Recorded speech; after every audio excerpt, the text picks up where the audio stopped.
Dieu vraiment veut nous parler. Je ne suis pas venu parler aux chaises, mais je suis venu parler à ceux qui ont compris l'évangile, ceux qui aiment Jésus. Parce que si tu n'aimes pas Jésus, sincèrement, tu ne vas pas accepter ses paroles. Alléluia. Et quand je méditais, c'était des pleurs. Et quand j'écoutais la servante Aïcha pendant l'exhortation, j'ai dit, mais papa, l'Esprit de Dieu est un. Et c'est ce que j'aime dans cette église.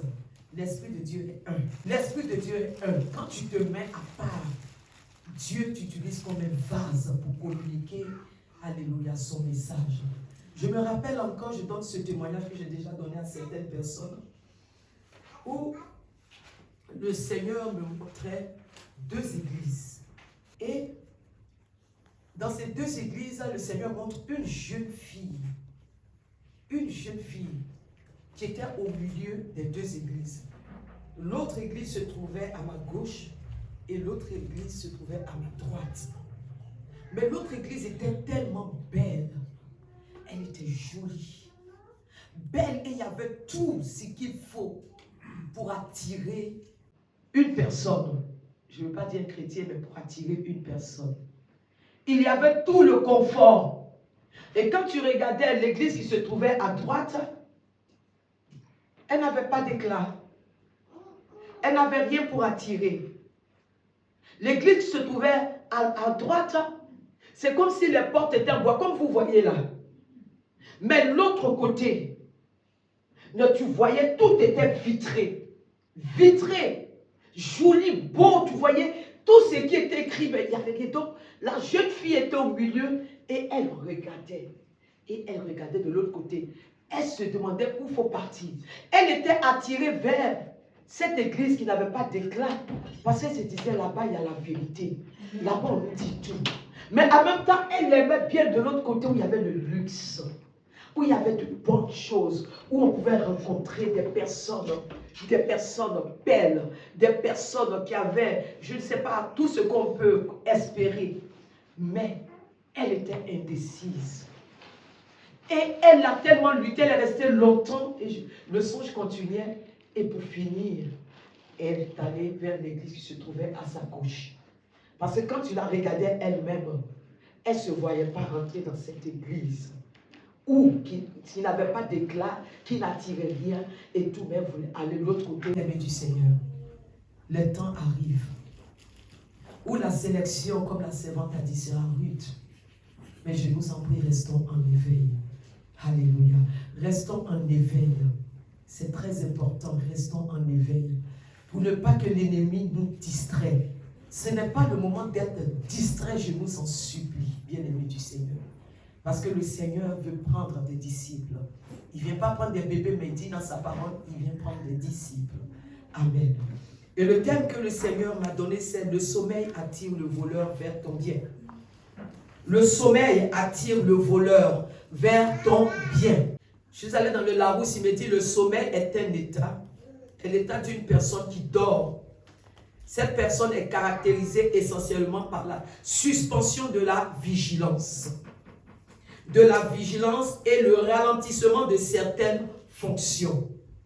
Je reprends, il dit le sommeil, état d'une personne qui dort, caractérisé essentiellement par la suspension de la vigilance et le ralentissement de certaines fonctions.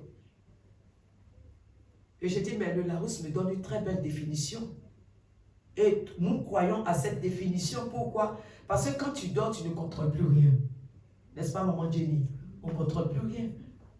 Quand tu dors, tu ne contrôles plus rien.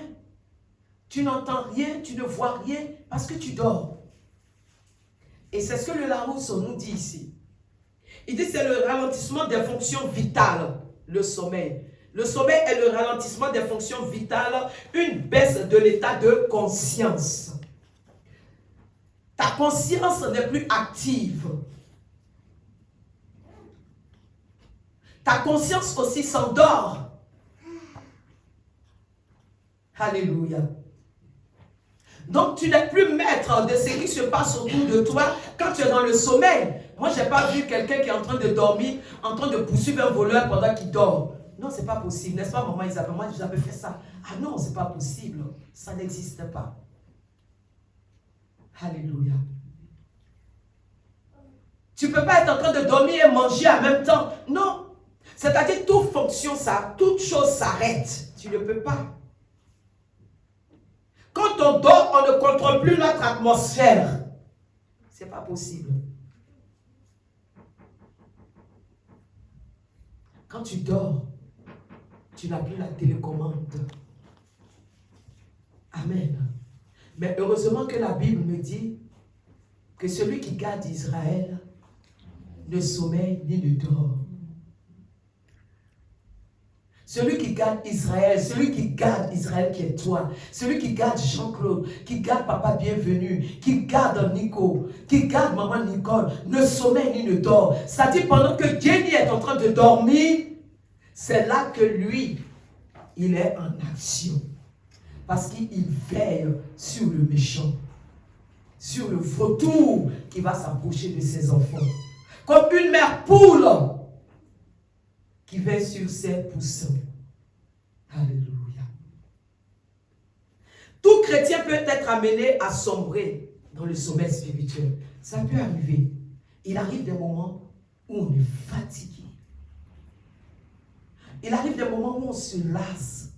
Il arrive des moments où, même tu dis, quand Diaco disait, vraiment on est content que maman soit venue pour qu'on puisse continuer la course. C'est pas facile, hein? Bien aimé, ça n'a rien à voir avec titre, ça n'a rien à voir avec pasteur, ou prophète, ou archibishop. Il arrive des moments dans la vie d'un individu, un chrétien, un enfant, né de nouveau. Il arrive des moments où il commence à faiblir. C'est la nature de l'homme. On ne fait pas exprès, n'est-ce pas, maman Véro? On ne fait pas exprès, mais on commence à faiblir. On commence à ralentir dans notre marche avec le Seigneur. On commence à ralentir dans des choses qu'on faisait spontanément, rapidement. On commence, tout est lent, tout devient lourd, c'est fatigant. C'est comme un fardeau. C'est pour ça que j'ai été enrichi par l'exhortation de la servante de Dieu. J'ai dit, waouh, Seigneur, c'est la prédication. Le Seigneur a introduit la prédication par la servante Aïcha, qui était connectée depuis le 3e siècle. Et c'est pour ça que quand nous venons à l'église, bien aimés, attendons-nous à Dieu. Parce que Dieu parle. Au travers des chants, il parle. Au travers de l'exhortation, il parle. Même au travers de l'accueil, quand Diaco ouvre la porte, elle adresse un sourire. La personne qui est venue peut-être déjà fâchée ou déprimée, le sourire rayonnant de Diaco qui est comme un rayon de soleil apaise la personne. Elle vient de contribuer à quelque chose. Chacun vient dans la maison de Dieu pour contribuer à quelque chose. J'ai vu Papa Jean-Claude, sa voiture qui est, pardon, Papa Bienvenu, sa voiture qui ne va pas bien. Depuis hier, il m'a appelé. Il était inquiet parce qu'il sait qu'on lui a confié une mission. Un enfant de Dieu qui n'est pas en train d'accomplir la mission qu'on lui a donnée doit être triste. Mais sa voiture n'allait pas bien. Il a dit, maman, ma voiture ne va pas bien. Pour maman Nicole, je ne sais pas comment faire. Mais j'ai envie d'appeler le serviteur Jean-Claude pour voir s'il peut me donner sa voiture pour aller prendre notre maman. Je veux qu'on acclame Dieu pour sa vie.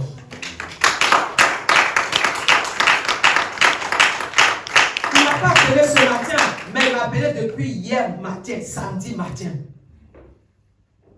Il a voulu être à son poste. Il sait qu'il y avait quelque chose qui allait l'empêcher d'accomplir ce pourquoi on l'avait mandaté. Alors, il appelle maman et il me lui demande, il dit, je vais demander au serviteur Jean-Claude. Est-ce qu'on peut aussi acclamer le Seigneur pour sa vie? Parce que tout ce qu'on a comme bien, c'est pour le Seigneur. Tout ce qu'on a comme bien, la maison que tu as, qu'elle soit belle ou comment, elle est pour le Seigneur.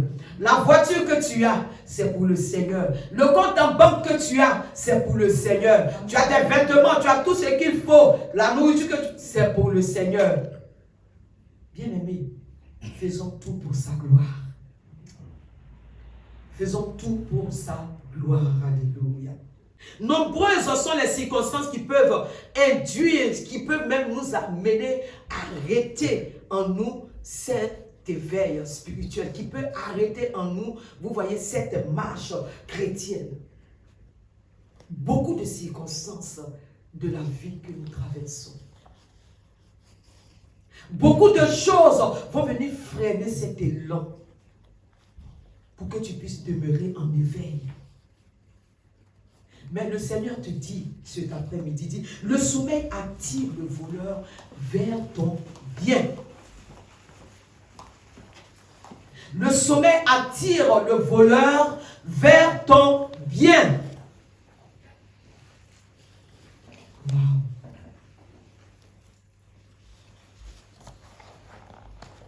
Quand tu dors, Nicodème, quand tu dors, c'est fini. Tu es en train de dormir, tu as mis tous les crochets. Au pays, on peut crocher. Tu as mis tous les crochets, cadenas, tout, la clé, tout ça. Mais quand tu dors là, tu ne contrôles plus rien. Alléluia. Tu ne contrôles plus rien. Tu es comme un mort. De même que le mort n'a plus de volonté. Mais c'est pareil, quand tu dors, tu ne contrôles plus rien. C'est comme un moment où tu es absent de tout ce qui se passe autour de toi. Mais la bonne nouvelle, c'est que pour les chrétiens, même quand ils dorment, ils sont en éveil. Est-ce qu'on peut acclamer Jésus? Même quand ils dorment, ils sont en éveil. Parce qu'ils ne dorment pas comme les autres. Ils ne dorment pas comme les autres. Les conséquences de ce sommeil spirituel nous privent de quoi? La première grande chose dont il nous prive, c'est la présence de Dieu. Quand un enfant de Dieu est dans un sommeil spirituel, quand un enfant de Dieu est dans ce sommeil, il est privé de la présence de Dieu. Parce que ce qui alimente la présence de Dieu, c'est la méditation de sa parole. C'est la prière. C'est comme l'essence. C'est comme l'huile que tu mets dans la lampe. S'il n'y a pas ça, demandez à tous ceux qui ont des voitures. Ici, s'il n'y a pas de carburant, Papa Jean-Claude, ta voiture ne bougera pas. Si, avec toute cette belle marque, grosse marque-là, il n'y a pas de carburant, ça ne va pas aller quelque part.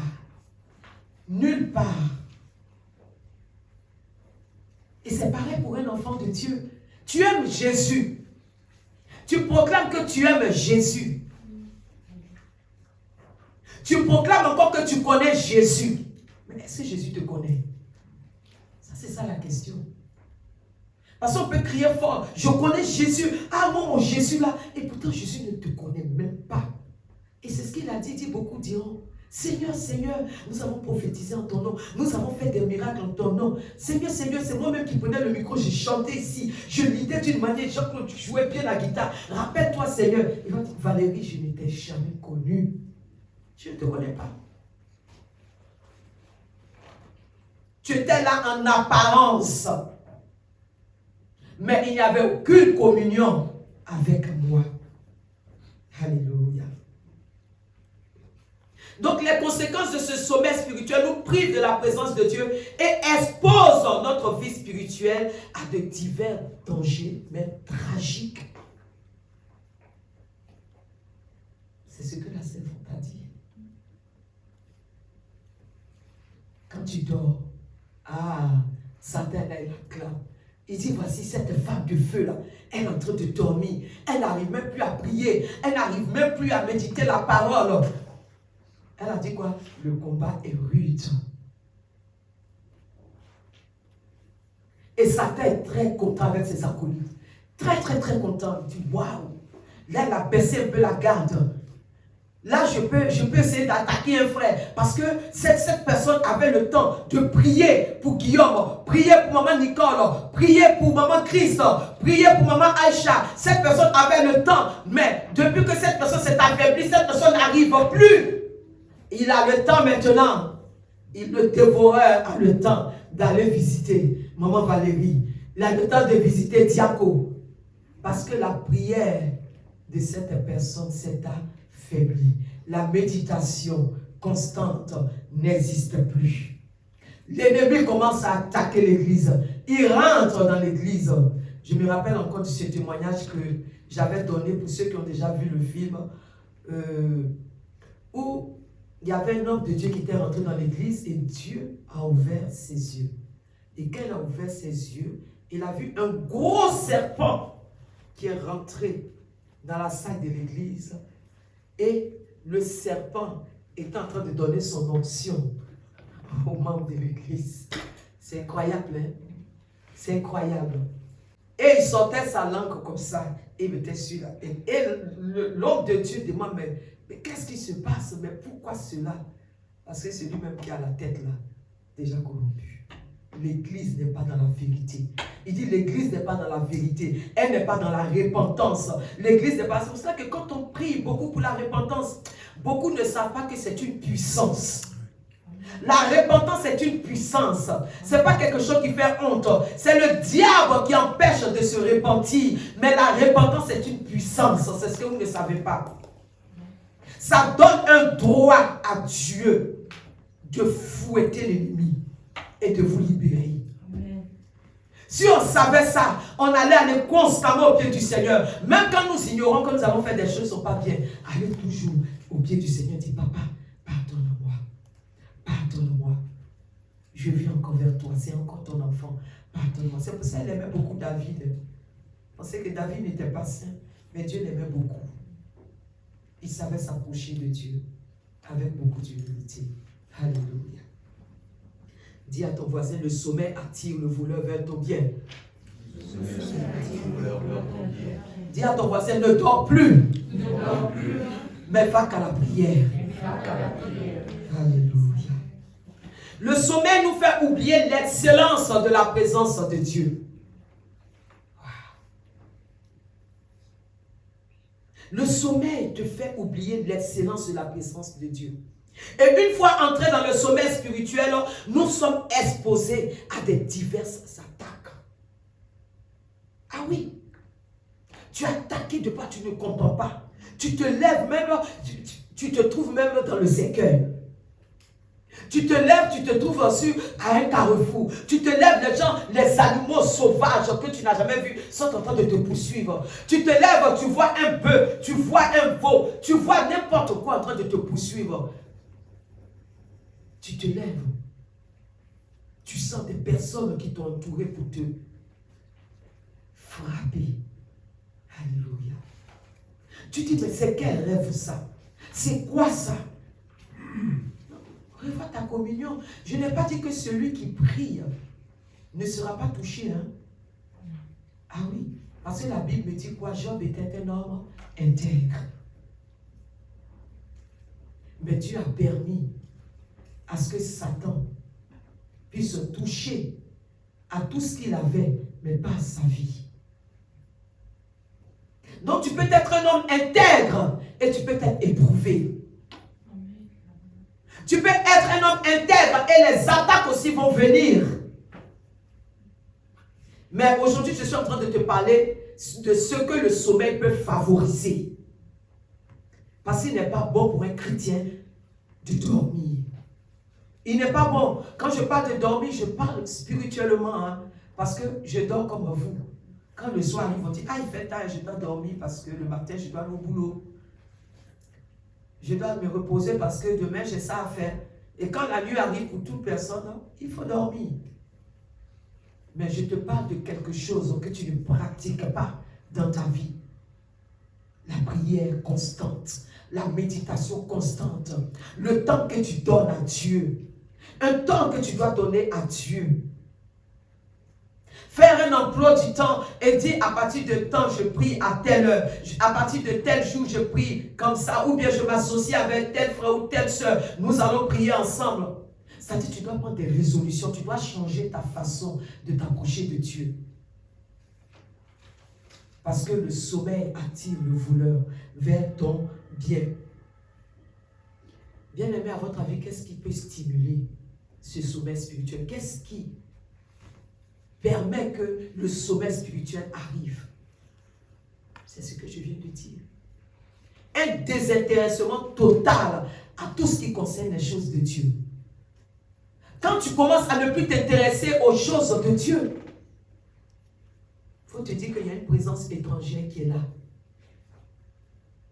Quand tu commences à léser les choses de Dieu, il faut te dire qu'il y a une présence étrangère qui est là. Forcément, quand tu lèses d'un côté, il y a un autre côté qui en bénéficie.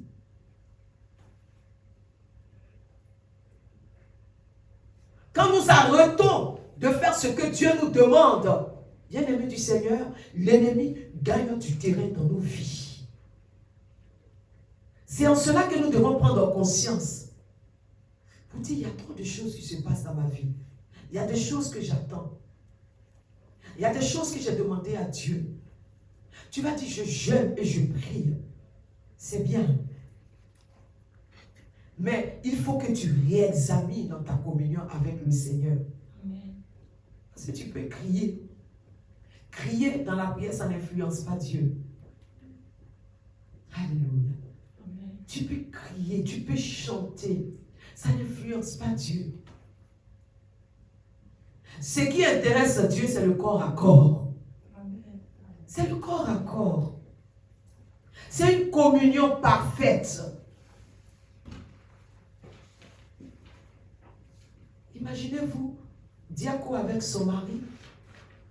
J'ai pu être archibishop, j'ai pu être grand pasteur et tout ce qu'on peut imaginer. Quand diacre est dans la chambre avec son mari, mon maman va dire, je ne peux pas entrer. Ça, c'est privé.